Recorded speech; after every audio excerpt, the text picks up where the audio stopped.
ప్రభు శిష్యులు అనే శీర్షికలో మనం వారి జీవితాల ద్వారా కొన్ని సామాన్యమైన ఆత్మీయ పాఠాలు నేర్చుకోవడానికి ప్రభు ఇస్తున్న సమయం కొరకై ప్రభుకు నిండు వందనాలు తెలియజేస్తున్నాను. అపోస్తల కార్యాల గ్రంథం 5వ అధ్యాయం, అక్కడ 17, 18, 19 వచనాలను ఒకసారి చదువుతాను. ప్రధాన యాజకుడును అతనితో ఉన్నవారును అనగా సద్దూకయుల తెగవారు లేచి మత్సరంతో నిండుకొని. ఇక్కడ ఈ మాటలు మీరు చదివారా? ప్రధాన యాజకుడును అతనితో కూడా ఉన్నవారును అనగా సద్దూకయుల తెగవారు లేచి మత్సరంతో నిండుకొని. ఆలోచించండి, ఆనాడున్న ప్రధాన యాజకులు సద్దూకయుల తెగతో ఏమిటి వీళ్ళకి సంబంధం? ఏ సంబంధం?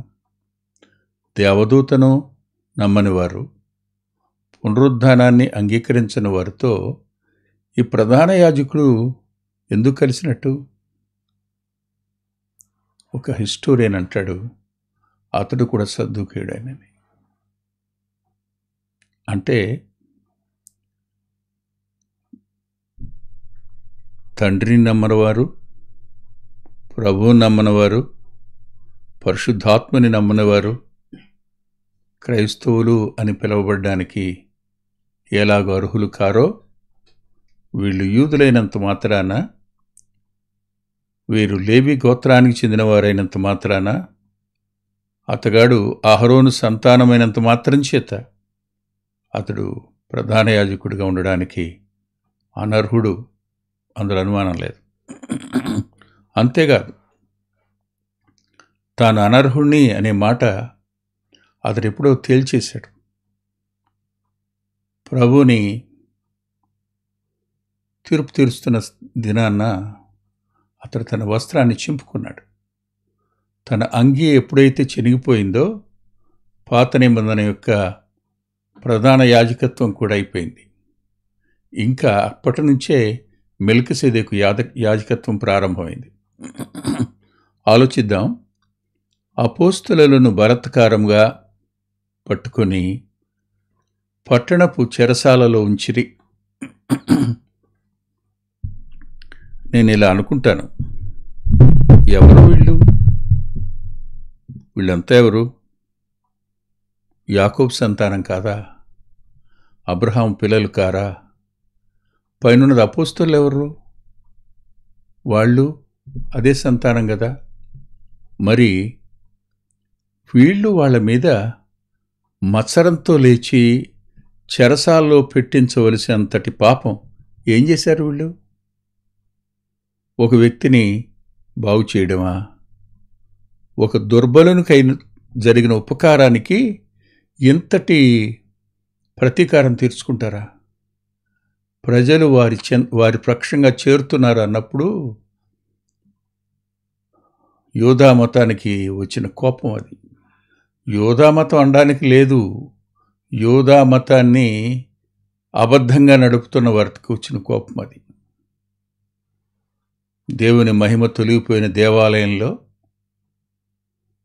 ఇలాంటి వారు పనిచేసేటప్పుడు తప్పనిసరిగా దేవుని పిల్లలైన వారికి, ప్రభువుని వెంబడించే వారికి ఖచ్చితంగా ఇలాంటి కష్టాలు, బాధలు, హింసలు రావడం అనేది సర్వసాధారణం, అందులో అనుమానం లేదు. నేను మీకు 1-2 మాటలు చెప్తాను, దయచేసి మీరు చూడండి. పేతురు రాసిన మొదటి పత్రికలోనే 3వ అధ్యాయంలో 17వ వచనం ఒక మాట రాస్తుంది. ఏమనంటే,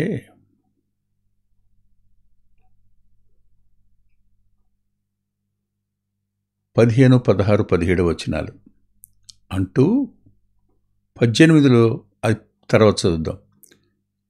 మాలాగున ఎడల దేవుని చిత్తం అలాగున్న ఎడల కీడు చేసి శ్రమపడుట కంటే మేలు చేసి శ్రమపడుటయే బహు మంచిది అన్నాడు.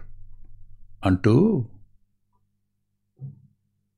ఒక్కసారి ఏలయనగా మనల్ని దేవుని యొద్దకు తెచ్చుటకు అనీతిమంతుల కొరకు నీతిమంతుడైన క్రీస్తు శరీర విషయంలో చంపబడి ఆత్మ విషయంలో బ్రతికింపబడి పాపముల విషయంలో ఒక్కసారి శ్రమపడిన అన్నాడు.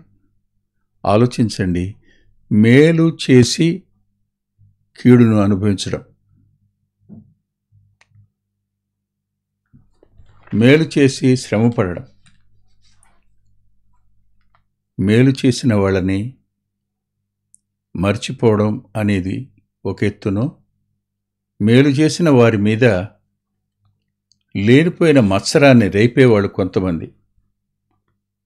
ఒక్కసారి ఆలోచించండి, ఈ రోజున మీ అంతరంగంలో ఎవరి మీద కోపాన్ని మత్సరాన్ని పెంచుకున్నారో వాళ్ళు ఒకప్పుడు నిన్ను ఎలా సంరక్షించారో, నీకేం మేలు చేశారో ఒకసారి జ్ఞాపకం చేసుకో. అప్పుడు నువ్వు అసలు మామూలు మనిషి అయితే మత్సరం, ఈర్ష్య ఇవన్నీ దైవికమైన లక్షణాలు కావు. మనల్ని మనం సరిచేసుకోవాల్సిన అవసరం ఉంది. ఒకసారి మళ్ళీ తిరిగి అపోస్తుల కార్యాల గ్రంథం దగ్గరికి వద్దాం. 5వ అధ్యాయానికి వస్తే వాళ్ళు తీసుకుని వెళ్ళి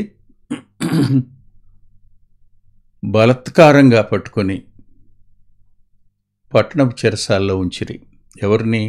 అపోస్తలులను అన్నప్పుడు ఇక్కడ యోహానును పేతురే ఉన్నారనుకుంటున్నారా? నేను కాదనుకుంటున్నాను. ఎందుకంటున్నానంటే అపోస్తలులను అని రాసింది, ఇంకా ఉన్నారన్నమాట. ఉన్నారు, ఎంతమంది ఉన్నారో మనకు తెలియదు. కానీ ఇరువురు అయి ఉండొచ్చు, కొంతమంది అంటారు ఇంకా ఎక్కువ మంది కూడా అయి ఉండొచ్చు అని. అంటే ఆ దినానికి వారికి దగ్గరలో దొరికిన అపోస్తలందరినీ తీసుకుని వెళ్ళి ఒకటేసుంటారు. అయితే అనే పదం 19వ వచనంలో స్టార్ట్ అయింది. అంటే జ్ఞాపకం చేసుకోండి, పరలోకం చూస్తూ ఊరుకున్నట్టు కనపడుతుంది. లేదు, పరలోకం జోక్యం చేసుకుంటుంది. ఎవరు ఎక్కడ తన పిల్లల విషయంలో బాధను కలుగు చేస్తారో, ఎవరు ఎక్కడ తన పిల్లల మీద బలత్కారం చేస్తారో అక్కడ ఆయన చూస్తూ ఊరుకున్నట్టు ఉంటాడు. కానీ కాదు, తప్పనిసరిగా ఏదో ఒక విధంగా మానవ జ్ఞానానికి మానవ ఊహకు అందని విధంగా ఆయన అద్భుతమైన కార్యం చేస్తాడు. ఇది మన సహజాతీతంగా కొన్నిసార్లు ఉంటుంది, అత్యంత సామాన్యంగా కొన్నిసార్లు ఉంటుంది. ఆలోచించండి, ఒక్కసారిగా ఇక్కడ కనపడుతున్న మొట్టమొదటి చెరసాల యొక్క అద్భుతం ఇది. రెండవది 12వ అధ్యాయంలో కనపడుతుంది, మూడవది 16వ అధ్యాయంలో కనపడుతుంది. 3 చెరసాల యొక్క అద్భుతాలను ఈ అపోస్తల కార్యాల గ్రంథంలో నమోదు చేయడం జరిగింది. ఈ సందర్భంలో ప్రత్యేకంగా ప్రభుదూత రాత్రివేళ చెరసాల తలుపులు తీసి వారిని వెలుపలకు తీసుకుని వచ్చి, మీరు వెళ్ళి దేవాలయంలో నిలబడి ఈ జీవమును గురించిన మాటలన్నీ ప్రజలతో చెప్పుడని వారితో చెప్పడం. ఆలోచించండి, అధికారులు, ప్రధాన యాజకులు, ఈ సద్దుకై తెగవారు, వీరు చెరసాలలో వేస్తే పరలోకం నుంచి ప్రభుదూత దిగివచ్చి ఆ రాత్రి వేళ తలుపులు తీసి, మీరు వెళ్ళండి, రేపు వెళ్ళండి, ఇప్పుడు వెళ్ళిపోండి, రేపు దేవాలయానికి వెళ్ళండి అంటే తెల్లవారుగానే వాడు దేవాలయానికి వెళ్ళినట్టు రాస్తుంది. అంటే ఆ మాటలు చెప్పినప్పుడు ఏం చెప్తున్నారు వీళ్ళు ప్రపంచానికి? ఈ జీవమును గురించిన మాటలన్నీ. సువార్త అంటే జీవాన్ని గురించిన మాటలన్నీ. తెల్లవారింది, ఏం జరిగింది? చూడండి పాపం. అద్భుతంగా గత రాత్రి మేమేదో చేసాం, సాయంకాలం పూట పట్టుకుని అనుకుని వెళ్ళిరండి పొండి. చూడండి,